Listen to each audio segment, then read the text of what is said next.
Master পাচ্ছে না, স্কুলের ভয়ঙ্কর পরিস্থিতি। আজ আমি নিজের এলাকায় লোকজনের সাথে দেখা করলাম, দুটো স্কুলের মাস্টারমশাইরা এসে বলে গেলেন বিল্ডিংয়ের অবস্থা ততই বছর।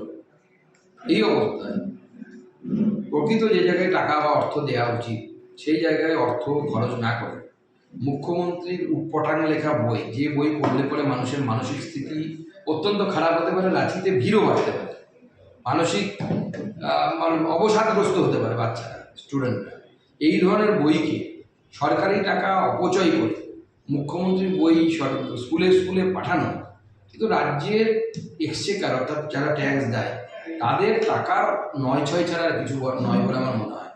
মুখ্যমন্ত্রীর বই যদি এতই ভালো হয় তা বাজারে বিক্রি হবে, কম্পিটিটিভনেস নিয়ে বিক্রি হোক না বাজারে। শরৎচন্দ্র, বঙ্কিমচন্দ্র এদেরকে ছেড়ে মুখ্যমন্ত্রীর বই কিনবে, রবীন্দ্রনাথ ঠাকুর এদের বই ছেড়ে মুখ্যমন্ত্রীর বই কিনবে। মুখ্যমন্ত্রীর বই বিক্রি করে এত ডিমান্ড আমরা শুনেছিলাম তার ছবির এবং বইয়ের, তাদের তো পার্টি চলবে। এখন সরকারের স্কুলকে কেন কিনতে বলা হচ্ছে?